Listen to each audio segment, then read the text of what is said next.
Esta mañana, si Dios lo permite, vamos a estar estudiando todo el capítulo 8 del libro de Éxodo, pero vamos a comenzar desde el capítulo 7, versículo 25. Es el último versículo del capítulo, que funciona más como una transición entre el primer prodigio y los prodigios que vienen a continuación. Entonces, si gustan, me acompañan ahí a Éxodo 7:25 y vamos a leer a partir de ahí, después todo el capítulo 8, hacemos una oración y ponemos este ratito en manos del Señor. Dice: pasaron 7 días después de que el Señor hirió al Nilo. Entonces el Señor dijo a Moisés: ve a Faraón y dile, así dice el Señor, deja ir a mi pueblo para que me sirva. Pero si te niegas a dejarlos ir, entonces heriré todo tu territorio con ranas. El Nilo se llenará de ranas, se subirán y entrarán en tu casa, en tu alcoba, sobre tu cama, en las casas de tus siervos y en tu pueblo, en tus hornos y en tus artesas. Subirán las ranas sobre ti, sobre todo tu pueblo y sobre todos tus siervos. Dijo además el Señor a Moisés: dile a Aarón, extiende tu mano con tu vara sobre los ríos, sobre los arroyos y sobre los estanques, y haz que suban ranas sobre la tierra de Egipto. Aarón extendió su mano sobre las aguas de Egipto, y las ranas subieron y cubrieron la tierra de Egipto. Los magos hicieron lo mismo con sus encantamientos e hicieron subir ranas sobre la tierra de Egipto. Entonces Faraón llamó a Moisés y a Aarón y dijo: rueguen al Señor para que quiten las ranas de mi pueblo, de mí y de mi pueblo, y yo dejaré ir al pueblo para que ofrezca sacrificios al Señor. Moisés dijo a Faraón: dígnate decirme, ¿cuándo he de rogar por ti, por tus siervos y por tu pueblo, para que las ranas sean quitadas de ti y de tus casas y queden solamente en el río? Mañana, respondió Faraón. Entonces Moisés dijo: sea conforme a tu palabra, para que sepas que no hay nadie como el Señor nuestro Dios. Las ranas se alejarán de ti, de tus casas, de tus siervos y de tu pueblo, y solo quedarán en el Nilo. Entonces Moisés y Aarón salieron de la presencia de Faraón, y Moisés clamó al Señor acerca de las ranas que él había puesto sobre Faraón. Y el Señor hizo conforme a las palabras de Moisés, y murieron las ranas en las casas, en los patios y en los campos. Las juntaron en los montes, y la tierra se corrompió. Pero al ver Faraón que había alivio, endureció su corazón y no los escuchó, tal como el Señor había dicho. Entonces el Señor dijo a Moisés: dile a Aarón, extiende tu vara y golpea el polvo de la tierra para que se convierta en piojos por toda la tierra de Egipto. Y así lo hicieron.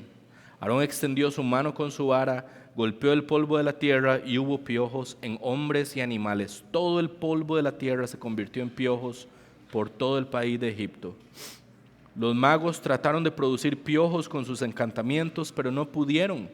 Hubo pues piojos en hombres y animales. Entonces los magos dijeron a Faraón: este es el dedo de Dios.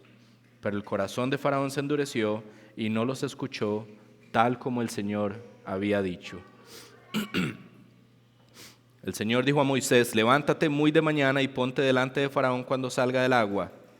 Dile: así dice el Señor, deja ir a mi pueblo para que me sirva, porque si no dejas ir a mi pueblo, entonces enviaré enjambres de insectos sobre ti y sobre tus siervos, sobre tu pueblo y dentro de tus casas. Las casas de los egipcios se llenarán de enjambres de insectos y también el suelo sobre el cual están. Pero en aquel día yo pondré aparte a la tierra de Gosén, en la que mora mi pueblo, para que no haya allí enjambres de insectos, a fin de que sepas que yo, el Señor, estoy en medio de la tierra. Yo haré distinción entre mi pueblo y tu pueblo. Mañana tendrá lugar esta señal. Así lo hizo el Señor, y entraron grandes enjambres de insectos en la casa de Faraón y en la casa de sus siervos, y en todo el país de Egipto la tierra fue devastada a causa de los enjambres de insectos. Entonces llamó Faraón a Moisés y a Aarón y dijo: vayan, ofrezcan sacrificio a su Dios dentro del país. No conviene que lo hagamos así, respondió Moisés, porque es abominación para los egipcios lo que sacrificaremos al Señor nuestro Dios. Si sacrificamos lo que es abominación para los egipcios delante de sus ojos, ¿no nos apedrearán? Andaremos una distancia de 3 días de camino en el desierto y ofreceremos sacrificios al Señor nuestro Dios, tal como Él nos manda. Faraón dijo: los dejaré ir para que ofrezcan sacrificio al Señor su Dios en el desierto, solo que no vayan muy lejos. Oren por mí. Voy a salir de tu presencia, le contestó Moisés, y rogaré al Señor que los enjambres de insectos se alejen mañana de Faraón, de sus siervos y de su pueblo, pero que Faraón no vuelva a orar con engaño, no dejando ir al pueblo a ofrecer sacrificios al Señor. Salió Moisés de la presencia de Faraón y oró al Señor, y el Señor hizo como Moisés le pidió y quitó los enjambres de insectos de Faraón, de sus siervos y de su pueblo. No quedó ni uno solo, pero Faraón endureció su corazón también esta vez y no dejó salir a su pueblo. Señor Jesús, te damos las gracias por darnos esta posibilidad y bendición, Señor, de estar aquí con tu iglesia, Señor, escuchando tu palabra, cantando, Señor, compartiendo unos con otros, Señor. Gracias por esta bendición que no merecemos, Señor. Gracias por tu iglesia. Y te pedimos, Señor, que nos ayudes a todos a tener un corazón humilde ante tu palabra, Señor. Un corazón dispuesto ante tu palabra, Señor. Un corazón que quiere conocerte más y que desea ser más como Cristo, Señor, para la gloria de tu nombre. Ayúdanos, Señor, a que tu Espíritu Santo nos dirija a ver las diferentes maneras en las que podemos tener una mayor comprensión de quién tú eres, pero también las diferentes formas en las que podemos vivir de una manera más congruente con tu palabra, Señor. Te pedimos, Señor, que nos des tu gracia para ello y confiamos en que así lo harás en cada una de las vidas de los que estamos aquí hoy presentes. Te damos las gracias y te lo pedimos en el nombre de Jesucristo nuestro Salvador. Amén. Ok, la semana pasada entonces lo que hicimos fue ver el primer prodigio, o lo que se conoce popularmente como la primera plaga, ¿verdad? Esta mañana entonces, como ya vieron en la lectura, vamos a estudiar la segunda, la tercera y la cuarta plaga o cuarto prodigio. Y es importante recordar brevemente por lo menos un elemento de lo que estudiamos la semana pasada, porque el desarrollo de las plagas tiene como una línea, ¿okay? Una línea en donde en cada ocasión, en cada plaga, Dios está demostrando su poder sobre los dioses de Egipto. Ese énfasis lo tuvimos la semana pasada, pero no es lo único que está ocurriendo, ¿verdad? Con todo esto, Dios está haciendo que los israelitas le puedan conocer de una manera más personal, más tangible, y eso hace que los israelitas puedan confiar en Dios, por ejemplo. Y otra de las cosas que está haciendo es dejarle saber a Faraón y dejarle saber a los egipcios que sus dioses no tienen ningún poder en comparación con Dios, ¿verdad? Ahora, otra de las cosas que Dios nos está enseñando es que este es el Dios de Abraham, el Dios de Isaac, el Dios de Jacob, el Dios de Moisés, el Dios de nosotros hoy. Es idéntico, no cambia, no varía, es el mismo de ayer, hoy y siempre. Y si nosotros nos asombramos del poder de Dios en la forma en la que actuó en Éxodo, nosotros debiéramos de vivir asombrados por el poder de Dios en la forma en la que actúa en el presente. Voy a decir cuál es la evidencia principal y tangible para que nosotros diariamente vivamos en asombro al Señor.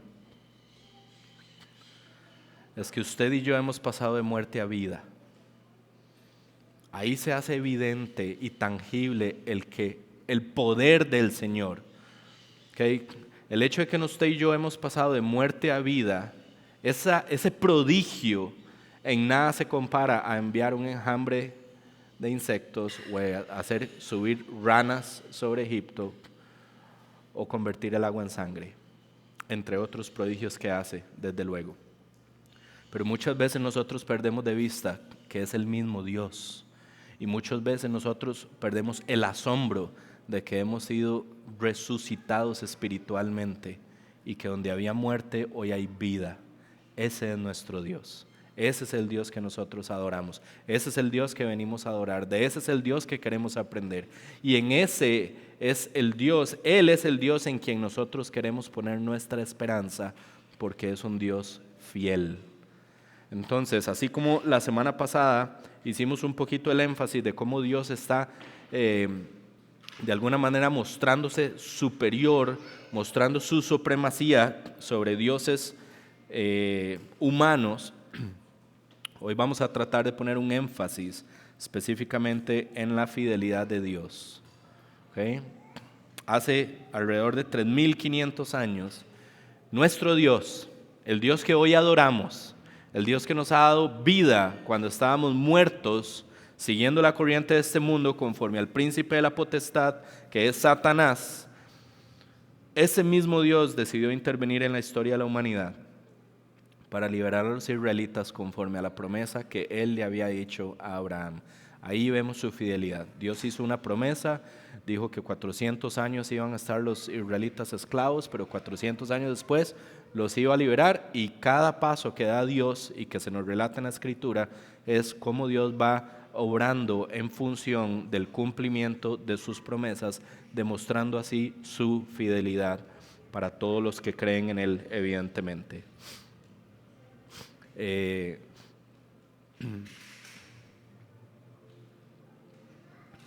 Esta es la intervención de un Dios que dice ser el único Dios.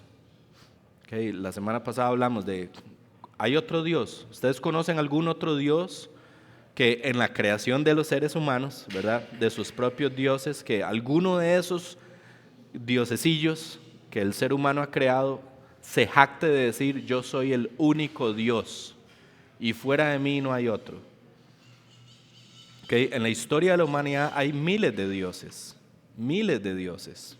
y ninguno ha hecho ese reclamo para sí mismo, solo nuestro Dios. Entonces la pregunta es, que hicimos la semana pasada, es, ok, pruébelo, demuéstrelo.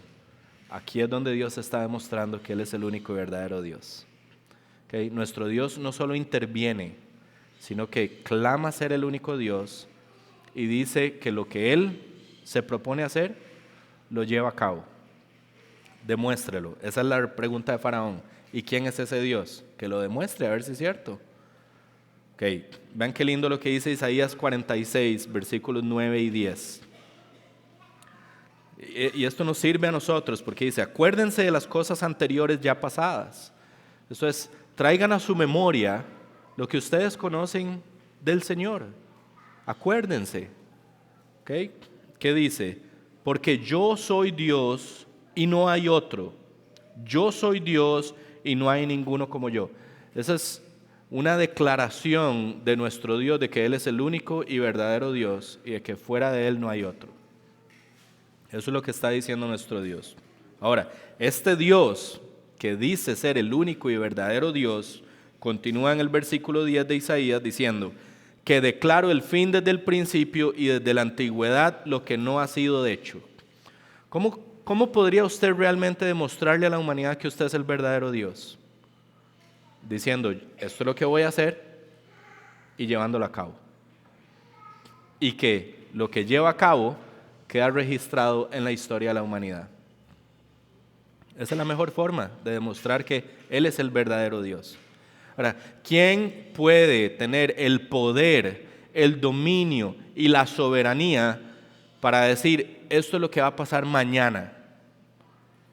Yo me voy a encargar de que esto es lo que pase mañana y esto va a afectar a todas las personas del universo. Nadie, solo nuestro Dios. Y familia, se lo repito, ese Dios es el mismo Dios que usted hoy y yo adoramos. No ha cambiado, no ha variado, es el mismo Dios de ayer, hoy y siempre. Él es el que dice, mi propósito será establecido y todo lo que quiero realizaré. Eso es una declaración de que lo que yo he determinado llevar a cabo, lo voy a hacer porque no hay nadie que se pueda oponer a mis propósitos. No hay nadie que se pueda oponer a mi voluntad, no hay nada ni nadie que se pueda oponer a mis designios. Lo que yo he determinado hacer, lo voy a realizar. Es una declaración de Dios en donde nos está hablando de su fidelidad para llevar adelante lo que Él ha designado hacer. Entonces, los prodigios que estamos viendo en Éxodo son la demostración tanto de que Él es el único y verdadero Dios, y cómo lo demuestra por medio de la fidelidad con la que lleva a cabo sus planes. ¿Okay?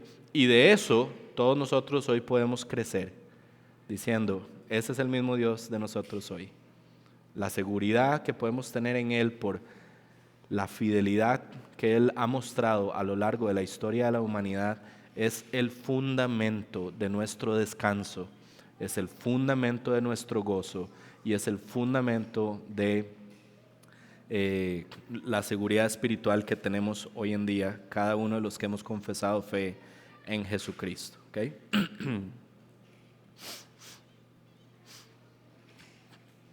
Entonces, ¿qué hace Dios? Entra en una confrontación directa en contra de los dioses de la potencia más fuerte de la historia de la humanidad, los dioses de Egipto. Y en este caso, el primer prodigio convierte las aguas del río Nilo y demás ríos y arroyos y estanques y otras cosas en sangre. ¿Okay? Ahora, habíamos hablado de que habían al menos 3 dioses bien conocidos en la cultura egipcia, llamados Hapi, Isis y Num, asociados no solo con la protección del Nilo, sino con el Nilo como una fuente de bienestar para los egipcios. ¿Okay? Y Dios demuestra que ni uno individualmente ni todos los dioses juntos pueden oponerse a que Dios lastime directamente el Nilo, ¿verdad? Es una manera en la que Dios está diciendo, no hay ninguno de esos dioses egipcios, entiendan, ninguno de esos dioses, ni todos juntos pueden oponerse a que yo lleve adelante mi propósito de liberar a los israelitas de la opresión en la que ustedes los tienen sumergidos. Eso es lo que está haciendo Dios. Pero no solo está entrando en una confrontación directa contra los dioses, entendámoslo de esta manera. Si Dios dice que no hay otro Dios, es porque no hay otro Dios. Entonces, ¿a qué me refiero con una confrontación directa? No es que Dios está entrando en una confrontación directa contra otros dioses que sí existen, no. Él lo que está haciendo es entrando en una confrontación directa contra la idea, el concepto que tienen los egipcios de que verdaderamente hay otros dioses. Y esta es la forma en la que Dios les está diciendo, todo eso que ustedes han creado es vanidad, es una ilusión, es un concepto que es mentira y ustedes viven en función de cosas que ustedes han creado que en realidad no existen y yo se los estoy demostrando. Cada uno de esos prodigios tiene la intención de confrontar directamente el concepto de los dioses egipcios y evidentemente el concepto de cualquier deidad en cualquier cultura del mundo, pero también tiene la intención de demostrar la absoluta superioridad de Dios a cualquier persona que clame adorar a esos dioses, ¿verdad? El punto es, si yo digo que adoro a este Dios, pero Dios demuestra que es infinitamente superior al Dios que yo digo adorar, la reacción digamos esperada sería de yo voy a abandonar este Dios y me voy a volver al verdadero Dios. Y lamentablemente eso no es lo que pasa, ¿verdad? No pasa con Egipto, no pasa con Faraón y no pasa en la actualidad incluso, ¿verdad? Hemos hablado que a pesar de tener la evidencia delante de él, así como Faraón, muchas personas optan por la soberbia y más bien se endurece el corazón de manera progresiva porque no están satisfechos con la evidencia que Dios ha provisto, que es abrumadora a favor de que Él es el único y verdadero Dios y a favor de que Él es el único y verdadero Dios que además es fiel. ¿Okay? Porque uno podría decir, bueno, lo que pasó en Egipto con las aguas del Nilo, eso ya era suficiente como para que Faraón dijera, aquí nos estamos enfrentando a algo diferente. Este no es como nuestros dioses, ¿verdad? Este es un poder único. Nunca en la historia de la cultura egipcia hemos visto algo como lo que acaba de pasar. Pero ni aún eso hizo que Faraón cediera y dejara ir a los israelitas, sino que más bien se negó y los mantuvo captivos. Y eso hace que entonces Dios tenga que acudir a su segundo prodigio. ¿Okay? Y en medio de la narración de estos tres prodigios en particular, va a haber un tema que va a sobresalir y yo voy a tratar de apuntárselos cada vez que pasemos por ahí. Y es que podemos descansar en la fidelidad de nuestro Dios que cumple lo que promete. Si nosotros pudiéramos agarrar estas tres plagas o esos tres prodigios y concluir algo que nos beneficie, que nos informe, que nos instruya y que nos anime a poner nuestra confianza en el Señor, es que podemos descansar en la fidelidad de nuestro Dios que cumple lo que promete. Entonces Éxodo 7:25 nos dice, pasaron 7 días después de que el Señor hirió al Nilo. Ahí en la narración simplemente se nos está dando una transición, ¿verdad? Está pasando de el primer prodigio al segundo. En los versículos 1 y 2 se nos dice, del capítulo 8, voy a leer toda la sección hasta el 6 más bien. Entonces el Señor dijo a Moisés, ve a Aarón y dile, así dice el Señor, deja ir a mi pueblo para que me sirva. Pero si te niegas a dejarlos ir, entonces heriré todo tu territorio con ranas. El Nilo se llenará de ranas que subirán y entrarán en tu casa, en tu alcoba y sobre tu cama, en la casa de tus siervos y en tu pueblo, en tus hornos, en tus artesas. Subirán las ranas sobre ti, sobre tu pueblo y sobre todos tus siervos. Dijo además el Señor Moisés, dile a Aarón, extiende tu mano con tu vara sobre los ríos, sobre los arroyos y sobre los estanques, y haz que suban ranas sobre toda la tierra de Egipto. Aarón extendió su mano sobre las aguas de Egipto y las ranas subieron y cubrieron la tierra de Egipto. Vean la narración que nos está escribiendo Moisés, que creemos que es el que escribió el Éxodo. Los versículos 1 y 2 se nos dice que en este segundo prodigio Dios le da una advertencia a Faraón. Le dice, esto va a pasar si te niegas a dejar ir a mi pueblo. No se nos describe la conversación entre Moisés y Faraón, pero se puede inferir por la advertencia que Moisés fue donde Faraón, le dijo lo que Dios estaba pensando hacer y Faraón se rehusó. Pero en los versículos 3 y 4 Dios está diciendo, si se rehúsa, se va a llenar todo el territorio de Egipto de ranas. No habría un solo lugar donde no hubieran ranas. Eso es lo que Dios dijo que iba a hacer. Entonces, una cosa es decir lo que uno quiere hacer, otra cosa es hacer lo que uno dice que va a hacer, ¿verdad? Bueno, ¿puede realmente alguien hacer que haya ya tal magnitud de plaga de ranas en el territorio de Egipto?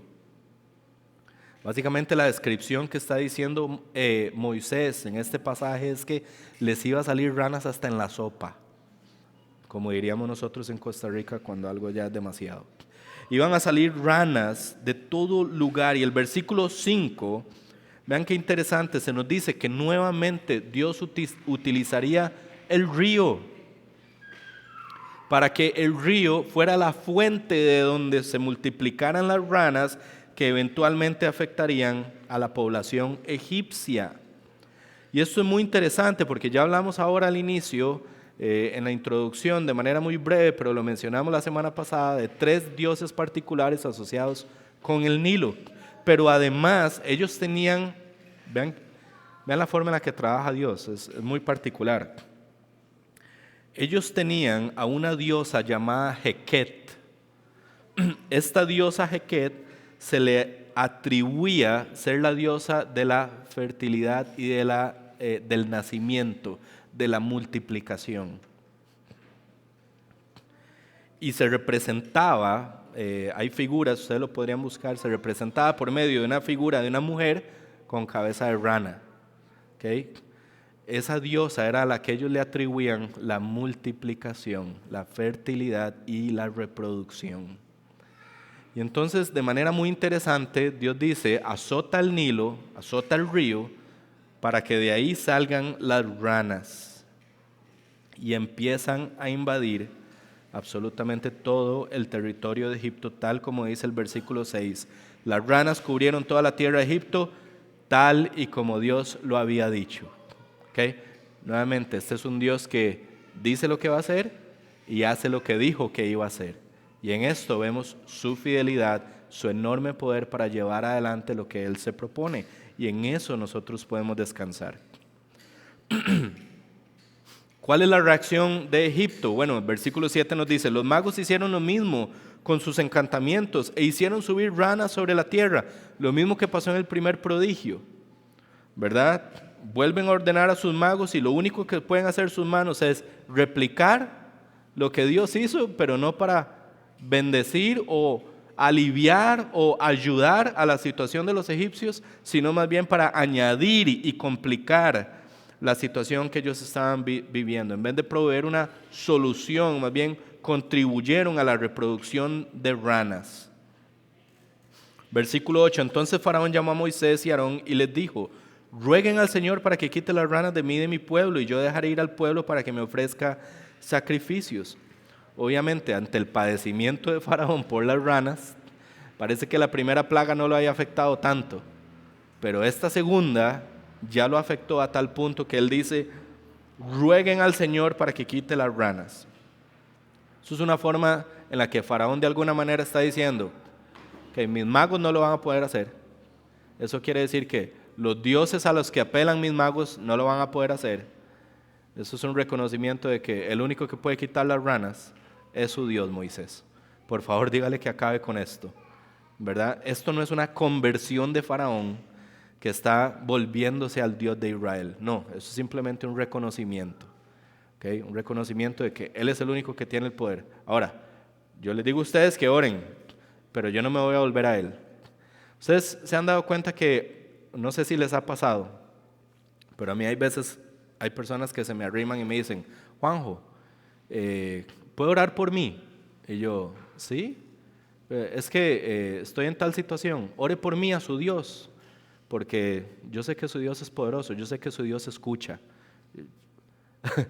Pero ¿por qué no ora usted? ¿Por qué usted no se vuelve a Dios? ¿Por qué si usted reconoce y me está pidiendo que interceda por usted, porque usted cree que este Dios tiene el poder para responder, ¿por qué usted no se vuelve a ese Dios y se entrega a ese Dios? ¿Les ha pasado a algunos? Es lo que está pasando ahí. Eso es un reconocimiento, pero es como, hágalo usted porque yo no voy a ir ahí. Algo así es lo que está pasando ahí en ese momento con Faraón. Pero tenemos que entender lo que está pasando ahí. ¿Okay? Básicamente hay ranas en la ropa, en los utensilios que utilizamos para cocinar, en los utensilios que utilizamos para comer. Hay ranas en el agua en la que nos bañamos, hay ranas en las aguas en las que tomamos, hay ranas en las habitaciones. Hay ranas croando de mañana, de tarde y de noche. Imagínense lo que es no poder dormir porque hay ranas en todo lado y croando y croando y croando. Esto es una situación caótica. Digamos que incluso usted llega y se desconecta ya dormido porque está agotado, ya el sonido de las ranas es como un ruido blanco. Y usted está ahí, aún en ese momento las ranas le brincan a usted encima de su cara. Y usted se despierta con una rana encima. Eso es lo que está describiendo que está pasando. Y eso es lo que hace que Faraón considere esta situación insoportable. Ni sus dioses ni sus magos logran hacer algo al respecto. Es la primera vez que hay un reconocimiento de parte de Faraón de que ese Dios, que en algún momento yo dije, ¿y quién es ese Dios? Ya sé quién es ese Dios. Es la primera vez y sin embargo no es una conversión como les dije. Ahora, vean lo que dice el versículo 9 y 11. Moisés dijo a Faraón, dígnate decirme cuándo he de rogar por ti, por tus siervos y por tu pueblo, para que las ranas sean quitadas de ti y de tus casas y queden solamente en el río. Mañana, respondió Faraón. Entonces Moisés dijo, Señor, sea conforme a tu palabra, para que sepas que no hay nadie como el Señor nuestro Dios. Las ranas se alejarán de ti, de tus casas, de tus siervos y de tu pueblo, y solo quedarán en el Nilo. Ahora, este es el mismo Moisés temeroso y dubitativo, pero vean la confianza y la seguridad con la que está hablando en este momento. Okay, básicamente en este versículo 9 se nos describe a Moisés diciéndole: Faraón, ¿cuándo quiere que ore? Porque en el momento en que yo ore, el Señor va a hacer lo que yo le voy a pedir. ¿Entienden la seguridad de Faraón, de Moisés en este momento? No tienen duda alguna sobre la capacidad que tiene Dios de responder a sus oraciones. No tiene ninguna. Este es el mismo Moisés que cuando Dios se le presentó en la zarza le dijo: ¿está seguro? ¿No quiere enviar a otro? Déjeme aconsejarlo. Pero yo creo que no estás pensando bien, Dios. Yo creo que hay cosas que no estás considerando. Repasemos otra vez la historia, Dios, para ver si le puedo ayudar un poquito. Ese Moisés es diferente a este Moisés. Este Moisés le está diciendo: dígame, yo voy a interceder, mi Dios va a hacer, sin dudar, plenamente convencido, totalmente confiado en Dios. Y esto es algo precioso, familia. La Biblia dice que en Colosenses nos dice que andar de manera digna del Señor, nos dice 3 formas de andar de manera digna del Señor. Una de las formas en las que nos dice es creciendo en el conocimiento de nuestro Dios. ¿Por qué? Porque cuando yo crezco en el conocimiento de nuestro Dios, yo voy viendo su fidelidad, su fidelidad, su fidelidad y su fidelidad. Y entonces mi confianza y mi seguridad en Dios va aumentando y va aumentando y va aumentando y va aumentando. ¿Okay? Yo les hablo en mi caso, experiencia particular. Tengo 10 años de estar dedicado sirviendo al Señor. Y recientemente la semana pasada hablaba con Lau, mi esposa, y decíamos: hay un solo momento en nuestra vida donde Él no haya sido fiel. Hay un solo momento en mi vida donde yo pueda hacer, ¿verdad?, un examen, una revisión de cómo ha sido mi vida en el Señor y poder decir: aquí Él no fue fiel. No hay un solo momento, familia. Siempre ha sido fiel. Siempre ha sido fiel. Y es que no puede no ser fiel, porque si no fuera fiel no sería Dios. Él es fiel, es su naturaleza, es su carácter, es un atributo intrínseco en Él que no varía, que no puede cambiar. Y yo les animo a ustedes a hacer ese examen para que ustedes vuelvan a ver hacia atrás y piensen: hay un solo momento en que Dios no ha sido fiel. Además, ¿cuál es el testimonio más tangible de que Dios ha sido fiel en nuestras vidas? Que usted y yo estamos aquí hoy, como parte de su pueblo, escuchando su palabra, atendiendo su palabra, siendo parte de la iglesia y con plena certeza de que Él va a cumplir lo que ha prometido y que volverá por nosotros. Porque si dependiera de nosotros, familia, yo seguramente no hubiera escogido permanecer aquí. Pero su fidelidad ha prometido llevar a buen término lo que Él ha comenzado. Y que nosotros estemos aquí es una muestra de esa fidelidad. Entonces, ¿qué hace cuando yo voy conociendo y conociendo y conociendo al Señor? Yo voy creciendo. Yo voy creciendo en mi seguridad. ¿Okay? Mis primeros 2 años de vida cristiana, alguien me pudo haber revolcado, y definitivamente me revolcaron con argumentos, con situaciones en donde yo no sabía cómo responder. Pero yo puedo decir: ok, ahí estaba Pollito. La Biblia me describe en ese momento como un bebé espiritual. Está bien, yo apenas estaba conociendo al Señor. Pero usted me agarra hoy con 10 años de experimentar la fidelidad del Señor, usted no me mueve. Porque yo lo he vivido, porque yo lo he experimentado, porque yo puedo tener la confianza que tuvo Moisés. Ahora, Moisés, cuando Dios se le presenta en la zarza, todavía no conoce a Dios, no lo ha visto actuar de manera maravillosa, pero ha pasado poco tiempo, lo ha visto actuar, ha visto su poder, ha visto su fidelidad, y en esta sección encontramos a otro Moisés, un Moisés seguro de quién es su Dios, un Moisés confiado en que Dios va a responder a sus oraciones. Y familia, ahí es donde todos nosotros podemos estar. En la medida en la que crezcamos en conocimiento de nuestro Dios, usted y yo vamos a crecer en confianza y seguridad, porque vamos a experimentar la fidelidad de Dios cada día de nuestras vidas. Él nunca va a dejar de ser fiel. Vean la respuesta a Moisés. ¿Cuándo quiere que ore? Versículo 10, Faraón le dice, mañana. No sabemos por qué dice mañana. Perfectamente puede haber dicho ya. ¿Verdad? Si estoy harto, ya. No sabemos, simplemente dice mañana. Pero aquí está la razón de la confianza de Moisés. Vean lo que dice Moisés. Lo que has pedido se hará con el propósito para que sepas de que no hay nadie como el Señor nuestro Dios. Vean la razón por la que Moisés está intercediendo en función de un no creyente, en función de alguien rebelde contra Dios, para que sepas que no hay otro como nuestro Dios. Moisés está intercediendo no para sus propios propósitos, ni para su propio beneficio, ni para alcanzar sus objetivos, sus planes, sueños, metas, no. Él está intercediendo para que el nombre de Dios sea exaltado delante de Faraón y de los egipcios. Vean qué lindo. Y les planteo la siguiente pregunta. ¿Qué porcentaje de nuestras oraciones a Dios tienen como propósito que su nombre sea engrandecido en medio de los que no le conocen? Todos estamos llamados a orar, pero ¿cuántas de nuestras oraciones son, Señor, engrandece tu nombre, date a conocer, magnifícate, glorifícate, Señor, muestra tu gloria en medio de los que no te conocen?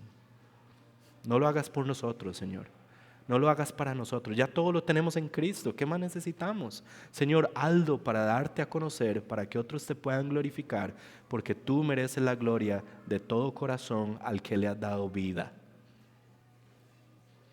Esta debiera ser una característica de nuestra vida de oración, que de manera continua estamos pidiendo, Señor, glorifícate, glorifícate, glorifícate. Es un buen modelo que podemos aprender de Moisés. Moisés está tan seguro de que Dios va a responder a esto para la gloria de su nombre y porque sabe quién es su Dios, ahora sí, lo tiene bien claro, que le dice en el versículo 11, sin haber orado al Señor, le dice en el versículo 11, mañana mismo se irán todas las ranas, morirán y solo habrán ranas en el Nilo, en el río. Vean lo que dice versículos 12 y 14. Entonces Moisés y Aarón salieron de la presencia de Faraón y Moisés clamó al Señor acerca de las ranas que él había puesto sobre Faraón. Y el Señor hizo conforme a la palabra de Moisés, y murieron las ranas en las casas, en los patios y en los campos. Las juntaron en montones y la tierra se corrompió. Imagínense una cantidad de ranas ya muertas en estado de descomposición. Eso tuvo que haber sido terrible. Pero fue lo que Dios determinó. Las juntaron en montones, la tierra se corrompió, pero al ver Faraón que había alivio, endureció su corazón y no los escuchó, tal como el Señor había dicho. El Señor responde a la oración de Moisés. Es suficiente como para que Faraón hubiera reconocido: qué Dios más impresionante, ¿verdad? Justo cuando Moisés oró, la plaga hizo así, desapareció la plaga. Suficiente como para que él hubiera podido reconocer aún más el poder de Dios, pero no fue lo que pasó. Endureció su corazón. Pero el versículo 15 nos repite lo que se repite en todas estas primeras 3 plagas, tal y como el Señor lo había dicho. El endurecimiento de Faraón no toma por sorpresa a Dios. Dios sabía que esto iba a pasar. Dios se lo dijo a Moisés. Entonces vemos ese conocimiento de Dios, ese poder de Dios, no solo en el ejercicio de llevar adelante sus prodigios, sino en saber qué es lo que estos prodigios van a ocasionar en el corazón de Faraón. Nuestro Dios es un Dios que todo lo sabe y es confiable. Y ahí acaba la descripción del segundo prodigio. Inmediatamente va hacia el tercero. Versículos 16 y 17. Entonces el Señor dijo a Moisés: dile a Aarón, extiende tu vara y golpea el polvo de la tierra para que se convierta en piojos por toda la tierra de Egipto. Y así lo hicieron. Aarón extendió su mano con su vara y golpeó el polvo de la tierra, y hubo piojos en hombres y animales. Todo el polvo de la tierra se convirtió en piojos por todo el país de Egipto. Ahora, en este tercer prodigio no vemos una conversación nuevamente entre Faraón y Moisés, pero se puede inferir que hubo, porque parece que el resto de los prodigios o plagas nos dan como este patrón de que Dios no hace nada sin advertirle a Faraón primero. Okay, lo que Dios hace es en respuesta a la negación de Faraón. Aquí se puede inferir algo parecido. Ahora, ¿qué dice Dios que iba a hacer?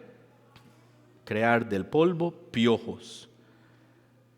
Y se nos dice que eso fue exactamente lo que pasó. Eso es un Dios fiel, nuevamente. Azota a las personas y a los animales. Yo no sé, yo nunca he tenido piojos. Y creo que nunca he estado tal vez tan cerca de una persona que haya tenido, pero he escuchado historias de que es terrible, ¿verdad? Tal vez algunos de ustedes o han tenido o han experimentado eso, pero en serio lo que he escuchado es que es desesperante, ¿verdad? Es terrible. Ahora imagínense a todo el pueblo con piojos. Eso tuvo que haber sido algo desesperante en todos los niveles de la sociedad. Pero vean lo que pasa en el versículo 18 y 19, porque pasa algo distinto a lo que ha pasado hasta ahora en los prodigios. Dice, los magos trataron de producir piojos con sus encantamientos, pero no pudieron. Hubo pues piojos en hombres y animales. Entonces los magos dijeron a Faraón, este es el dedo de Dios. Pero el corazón de Faraón se endureció y no los escuchó tal como el Señor había dicho. Ahora, hay un intento de parte de los magos y en eso vemos su soberbia, en eso vemos su prepotencia, como lo habían hecho en el primer y segundo prodigio. Ellos quisieron imitar a Dios, ellos no estaban cediendo a Dios, ellos querían pelear con Dios, ellos querían igualar a Dios, ellos querían demostrar que sus dioses eran lo suficientemente poderosos para poder hacerle frente al Dios de Israel. Y pudieron en las primeras dos, pero ya en esta no pueden. Ya en esta no logran reproducir o imitar el prodigio que Dios está haciendo por medio del polvo y creando estos piojos. Y la conclusión de ellos es que van directamente a Faraón y le dicen, este es el dedo de Dios. Nuevamente, esto no es una conversión de los magos. Este es simplemente el reconocimiento de los magos donde van a Faraón y le están diciendo, Faraón, esto que Dios está haciendo no podemos replicarlo. ¿Okay? Nuestros dioses no son lo suficientemente poderosos para hacerle frente a esto que Dios está haciendo. No podemos nunca perder de vista ese fondo. Los magos están actuando en representación de sus deidades, de la misma manera en la que Moisés está actuando en representación de su deidad. Y en este choque de deidades, Moisés, que está representando a Dios, está mostrando que el poder de Dios es infinitamente mayor al de cualquier creación humana, en ese caso los de los egipcios, pero cualquier creación humana al que se le adjudique algún poder divino. Básicamente esto es una señal de, podríamos decir, hasta de rendición de parte de los magos, donde ellos están diciendo, nos hemos visto completamente superados, no podemos hacer más. O sea, estamos a expensas de ese Dios, no podemos hacer nada. No podemos hacer nada. Se están rindiendo. Ellos están reconociendo. Están reconociendo que su Dios Set y su Dios Wachit, al que relacionaban con el polvo y las tormentas poderosas del desierto, esas tormentas de polvo que se crean en el desierto, ellos decían que eso era parte de esos dos dioses, Set y Wachit. Bueno, de manera muy interesante, Dios golpea el polvo en una demostración de que esas manifestaciones de poder que ustedes ven por medio de las tormentas del desierto, que son bien poderosas, eso no es por sus dioses. Ustedes le han adjudicado poderes divinos a esas criaturas, a esos conceptos, pero yo soy el que estoy detrás de todo eso. Y lo demuestra en una forma en la que puede dejar claro que esos dioses del polvo no son suficientes, ya sea o para oponerse a lo que Dios está haciendo o para aliviar la plaga que Dios está ejecutando. Ninguna de las dos.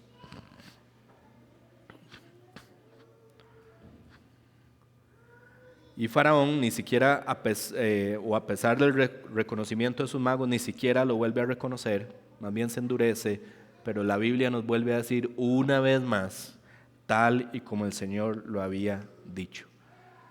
El Señor está en control. Lo vemos en Egipto y familia está en control de nuestras vidas hoy. La misma fidelidad que mostró es la que sigue mostrando hoy. Inmediatamente pasa al cuarto prodigio o a la cuarta plaga. Versículos 20-23, el Señor dijo a Moisés, levántate muy de mañana y ponte delante de Faraón cuando salga del agua, dile, así dice el Señor, deja ir a mi pueblo para que me sirva, porque si no dejas ir a mi pueblo, entonces enviaré enjambres de insectos sobre ti y sobre tus siervos, sobre tu pueblo, dentro de tus casas. Las casas de los egipcios se llenarán de enjambres de insectos y también el suelo sobre el cual están. Pero en aquel día yo pondré aparte a la tierra de Gosén en la que mora mi pueblo, para que no haya allí enjambres ni insectos, a fin de que sepas que yo, el Señor, estoy en medio de la tierra. Yo haré distinción entre mi pueblo y tu pueblo, mañana tendrá lugar esta señal. Así lo hizo el Señor y entraron grandes enjambres de insectos a la casa de Faraón y en las casas de sus siervos. Y en todo el país de Egipto la tierra fue devastada a causa de los enjambres de insectos. Que nuevamente vemos a Dios básicamente afirmando, esto es lo que va a pasar si te rehusas a dejar ir a mi pueblo. Pero en los versículos 22-23 hay una afirmación de Dios que no hemos visto antes. Y es una afirmación donde Dios mismo le dice, dile a Faraón que yo estoy aquí presente. ¿Okay? Yo no soy un Dios de esos lejanos, yo no soy un Dios que estoy lejos de mi pueblo, no. Dile que yo estoy aquí presente, que yo he intervenido en la historia de la humanidad y esta vez tengo dos propósitos. El primero, castigar a los egipcios. El segundo, proteger a los israelitas. Voy a hacer una distinción, voy a hacer una separación. Que esto es un Dios que está presente, mas no está limitado a la tierra. Es un Dios que se hace presente, interviene, pero domina sobre toda la creación. Específicamente los egipcios consideraban al Dios Re, relacionado con las moscas. No sé qué le ven a una mosca como para convertirla en una deidad, pero él era una deidad, el Dios Re. Se representaba por medio de una mosca. Y Dios está diciendo, había otro Dios relacionado con el aire también, moscas, aire, ¿verdad? Con todo esto, se supone que las moscas que vuelan no debieran afectarnos y el Dios del aire no se los permite. Pero Dios nuevamente está confrontando esos conceptos de deidades que ellos mismos se han creado. Vean lo que dice el versículo 24. Pasó exactamente lo que Dios dijo que pasaría. Yo no sé, ¿a ustedes les molestan las moscas? Son bien molestas, ¿verdad? Yo tuve la oportunidad de estar con Najib en un país en África. Y no les miento, era en medio de la selva africana, así como usted ve las poblaciones de National Geographic, en medio de la selva africana, con una tribu así en una aldea, en el centro ganado, y las personas vivían a la par. Ahí estuvimos nosotros por 3 semanas. No les miento, no había un solo momento del día en que usted se sentara y no tuviera 30 a 40 moscas en la cabeza. Y al principio uno se las quita, ¿verdad? Al principio uno está como, ¿verdad? Ya después uno dice, madre, me quito 10 y me caen 20. Y llega un momento en que en serio se vuelve insoportable. En serio es algo insoportable. Yo estoy seguro que en algunos momentos alguna que otra mosquita nos comimos en la comida, porque eran demasiadas, no había forma de quitarlas. En serio, uno ponía la mano en el plato como para tapar la comida y en la mano habían 15 moscas. Y estaba oscuro porque comíamos dentro de una casita sin iluminación, Lo que había era así como una candelita que apenas nos podíamos ver así como la sombra de cada uno, y nosotros sentíamos las moscas mientras estábamos comiendo y no sabíamos si en medio de eso alguna mosquita nos tuvimos que haber comido. Yo sé que suena feo, pero lo vivimos. Y en serio, llega un punto en que ya uno dice, esto es insoportable, no puedo más, no puedo más. Ojo, y eso no estaba ni cerca de ser una plaga, ni cerca de ser una plaga. Lo que se nos está describiendo aquí es algo que usted ve, y usted ve negro de la cantidad de moscas que hay en todo lugar, que usted no puede ni abrir la boca y seguro, ¿verdad? Como no sabe ni cómo respirar, no sabe qué hacer. Es una situación desesperante lo que se nos está describiendo ahí también. Versículo 25-27, entonces llamó a Faraón a Moisés y Aarón y le dijo, vayan, ofrezcan sacrificios a su Dios dentro del país. No conviene que lo hagamos así, respondió Moisés. Es abominación para los egipcios lo que sacrificaremos al Señor nuestro Dios. No se nos dice qué van a sacrificar, pero parece que el argumento de Moisés es convincente, porque al final le dice, andaremos una distancia de 3 días del camino en el desierto y ofreceremos sacrificios al Señor nuestro Dios, tal como Él lo manda. El punto de aquí es que Moisés está diciendo, haremos el sacrificio y la adoración como Dios lo ha mandado, no como usted dice, Faraón, como Dios lo ha mandado.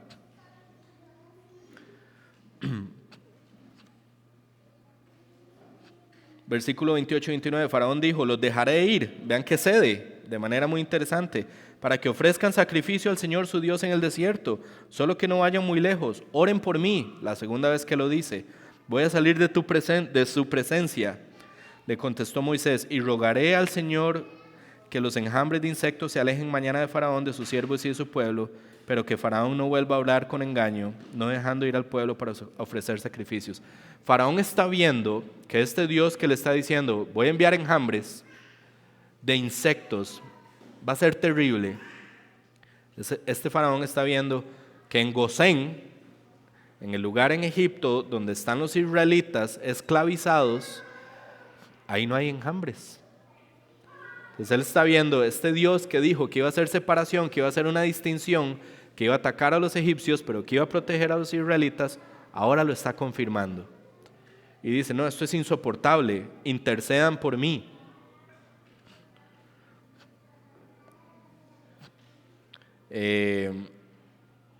Pero Moisés le dice algo, ¿verdad? Como, Faraón, ya usted no la hizo una vez, hace 2 plagas, hace 2 prodigios, usted nos dijo que íbamos a poder salir y cuando se alivió la situación no nos dejó salir. Ve a ver si no la vuelve a hacer, ¿verdad? Algo así es lo que se podría estar interpretando del versículo 29, donde Moisés le está diciendo que no actúe con engaño. Versículos 30 y 32, salió Moisés de la presencia de Faraón y oró al Señor, y el Señor hizo como Moisés le pidió, y quitó los enjambres de insectos de Faraón, de sus siervos y de su pueblo. No quedó ni uno solo, pero Faraón endureció su corazón, y también esta vez no dejó salir al pueblo. Ahí concluye la narración de la 4ª plaga, afirmando justamente que Moisés oró, Dios escuchó a Moisés, pero Faraón endureció su corazón. Y aunque no nos lo dice, implícitamente podemos concluir que Dios sabía que el corazón de Faraón se iba a endurecer una vez más. ¿Okay? Dios está actuando, Dios hace lo que dice que va a hacer, Dios sabe qué va a pasar con el corazón de Faraón antes de que ocurra. Y cuando vemos esto, nada más quisiera recordar brevemente el primer pasaje que leí de Isaías. Acuérdense de las cosas anteriores ya pasadas. Porque yo soy Dios y no hay otro. Yo soy Dios y no hay ninguno como yo, que declaro el fin desde el principio y desde la antigüedad lo que no ha sido de hecho. Yo digo, mi propósito será establecido y todo lo que quiero realizaré. Piensen un momento así de manera muy breve, ¿cuál sería una de las promesas que Dios nos ha hecho que más ilusión, más esperanza, más gozo y más seguridad debiera de darnos a nosotros mientras seguimos caminando en este mundo caído?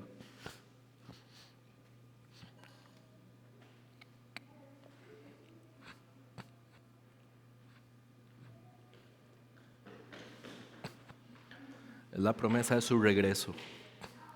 Es la promesa de que Él vuelve por su iglesia. Es la promesa de que cuando Él vuelva, seremos llevados con Él y le podremos ver cara a cara. Podremos ver a nuestro Dios tal y como Él es, sin ninguna interferencia del pecado. Podemos verlo desde nuestra santidad, podremos contemplar su absoluta santidad, la gloria de su ser. Un día usted y yo vamos a estar delante del mismo Dios que despedazó a los dioses egipcios sin despeinarse. Un día usted y yo vamos a estar delante de aquel que al derramar su sangre venció el pecado, a la maldad, a la muerte y a Satanás. Un día usted y yo vamos a estar ahí. Eso no es glorioso. Es una promesa. La creemos, ¿por qué? Porque no ha pasado.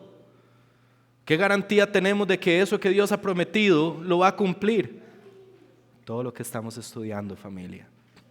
¿Por qué? Porque sus intervenciones en favor de la humanidad han quedado registradas para ayudarnos a nosotros en nuestra confianza, en su fidelidad y en su poder para llevar a cabo lo que promete. Vea lo que dice Pablo en 1 Corintios capítulo 13, versículo 12. Porque ahora vemos por un espejo veladamente,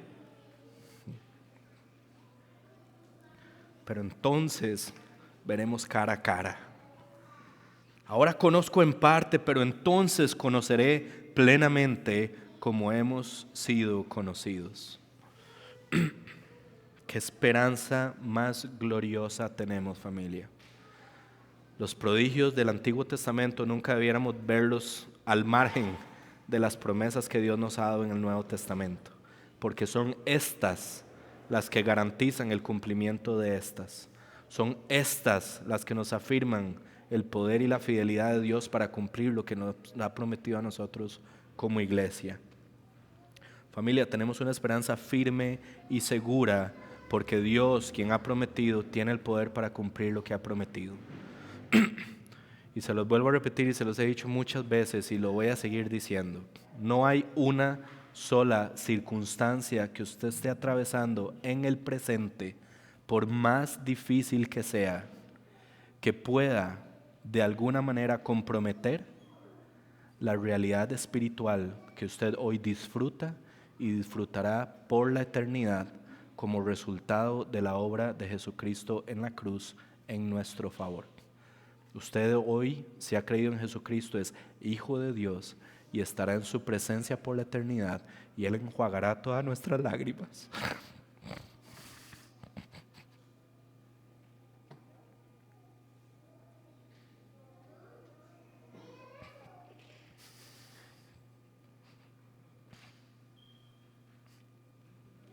Y su gracia será suficiente para suplir todo lo que hayamos sufrido en este mundo. Entiendan, no hay una sola cosa presente que pueda comprometer nuestra realidad futura, porque estamos en las manos de este Todopoderoso. Es el mismo de ayer, hoy y siempre. Y esa es el fundamento de nuestra seguridad.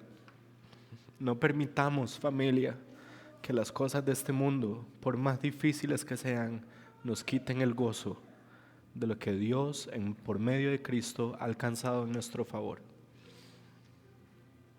Podemos descansar en la fidelidad de nuestro Dios, que cumple lo que promete.